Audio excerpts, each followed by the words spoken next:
Ayan. At ngayong umaga, makakasama natin si Sir Richard Lunas, ang owner at CEO ng Solar Company. Magandang umaga, Sir Richard. Ayan, good morning Good po, morning, Ma'am sir. Wen and Ma'am Rona. Good morning po sa inyong dalawa. Marami pong salamat sa pag-imbita po sa inyong napakagandang programa ngayong umaga po ito. Salamat. Ayan, alam nyo, Sir Richard, kayo lang nagsabi na ng programang napakaganda. O, diba? Salamat talaga. Oo, at ang pag-usapan natin yung mga solar para sa mga maliliit na negosyante, sa mga magsisimulang magnegosyo. Paano ba ito makakatulong? Paano ba makakatulong yung kanilang kumpanya para mapalago ang isang negosyo, 'di ba?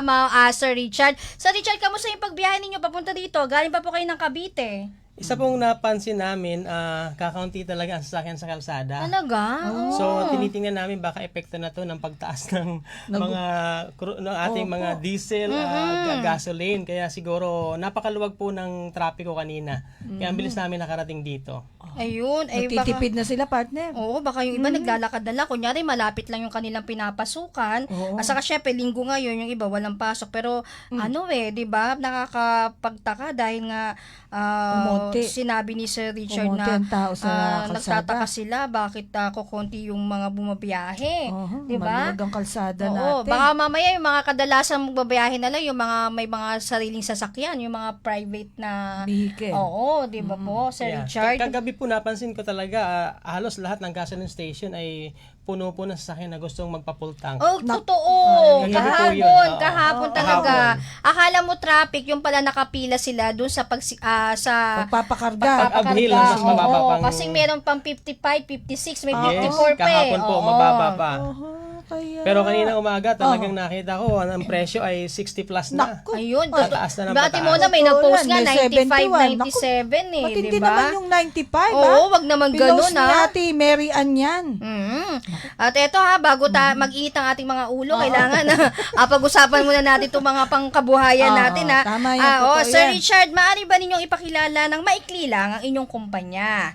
At ano yung pangunahing serbisyo na ibinibigay ninyo sa mga kababayan natin? Okay, magandang umaga po. Ako po ang isa sa may-ari po ng Solaris Enterprise Corporation.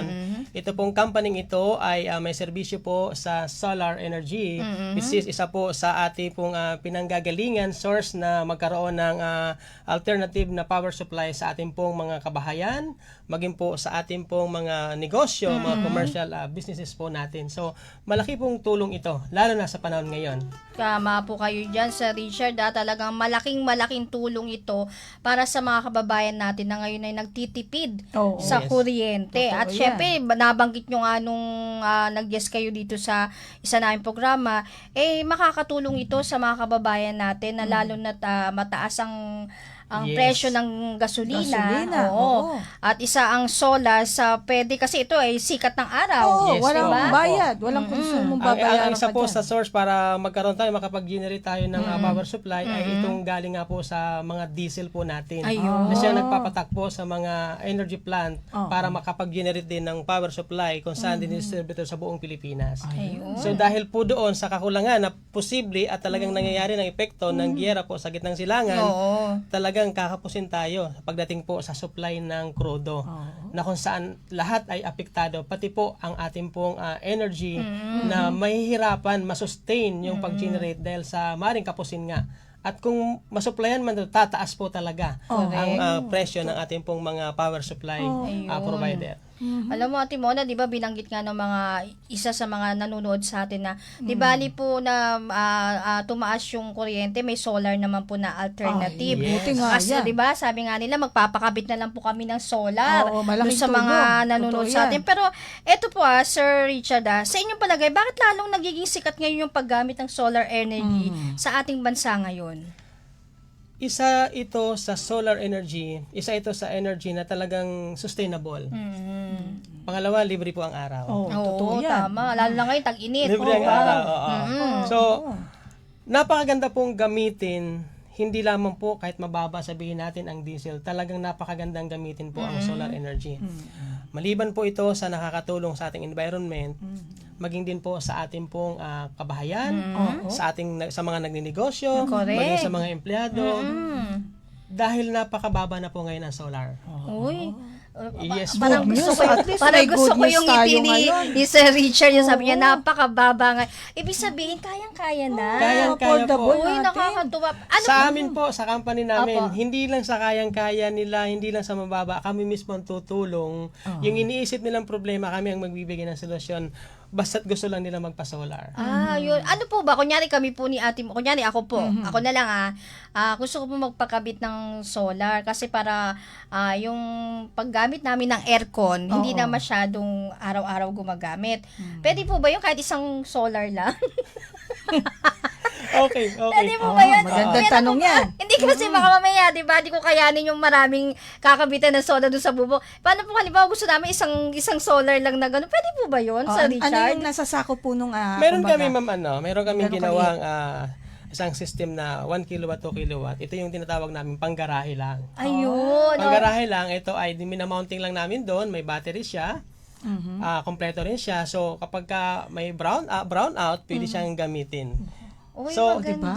Very very affordable. Pero syempre, gusto rin naman natin ma-enjoy talaga, hindi lang umaga pati sa gabi. Ayun. Sa gabi, lalo sa So gabi. meron tayong package sa mga ganyan na kung saan pati sa gabi kahit magdamagang mag-aircon, wala kang isipin na malaking bayarin sa kuryente. Oh, Pwede ba malaman niya, Sir Richard, Yes yung po, ma'am. pagkakasunod-sunod So, yan? Natutuwa po Excited ako din. dahil kahapon po actually galing kami ng Nueva Ecija. Opo. Ayan. Hi, Ma'am Chari. Ay, Ma'am Thank Chari you, Britain Rose. Containers. Ayun, no? Thank you po. Isa po siya sa ngayon. Naka-schedule namin kapitan this coming Thursday. Oo, kasi nga, Congrats, Ma'am Chari. gusto niya kasi mag-invest siya. Kasi hindi lang naman isang taon mong gagamitin yan. Totoo yan. Ang habang buhay mong magagamit yung Correct. solar. At lalo sa panahon ngayon nang nagkakagulo, ipit tayo ngayon sa mga gasolina, diesel, kung ano pa. Oo. Pero alam mo, Ate Mona, balikan natin yung Oo, sabi yung ni Sir Richard. kunyari, mga yun lang ang budget ng ating mga Oo, kababayan. kaya po ba yan, Sir Richard? Oo. Yung ganung budget lang? Kaya po, ma'am. Opo. Ayun.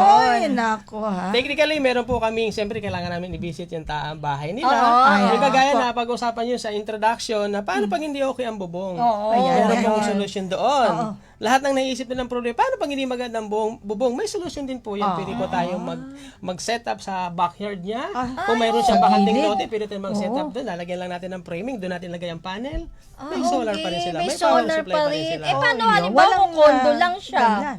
Tapos gusto lang talaga yung aircon lang. Makabawas man lang. Makabawas Oh, man malaking lang. tulong yun eh. Kung condo lang siya, baka yung kanyang ibang immediate family, yung mga magulang niya na umaasa sa kanya, yun ang ipa-solar niya. Ay, oo, tama. Mababawasan yung kanya. Mababawasan yung bill ng kuryente nila.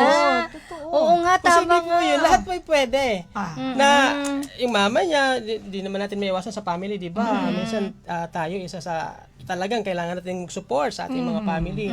At isa po doon, yung kanilang taas ng ang bili lang sa kuryente. O sige, papasolar ko na yan para din yun naisipin yung pagbabayad sa kuryente. Pero gusto ko yung binanggit ni Sir Richard yung sa backyard. Oo. Diba? Kasi yung mga magulang ko din, talaga may mga halaman, meron silang mga taniman ng halaman Yes. doon. Oo. Pwede doon, nga, nagkaroon tayo ng idea. Oo. Ikaw rin, Ate Mona, alam ko mahilig ka sa halaman Parang eh. gusto ko din doon May sa may kaibigan halaman pa ko, ako, gusto ko ma'am, may yung ilaw. isang company, sabi niya, hindi maayos yung bubong ng aking restaurant.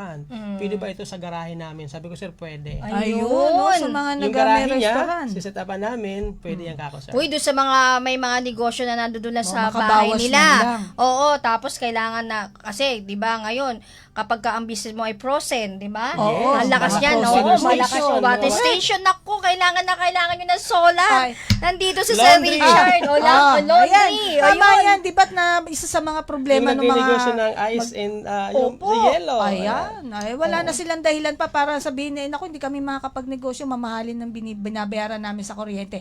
Eto na, magpakabit na kayo. Kay Sir Richard. Kay Sir Richard, magpakabit na yes. kayo ng solar. At eto, Sir Richard, para doon sa mga nagsisimula pa lang na mag-isip tungkol sa solar, ano yung unang hakbang na dapat gawin kapag lumapit sila sa inyong kumpanya? Ayan. So, meron po kami, ma'am, pwede silang tumawag sa aming number.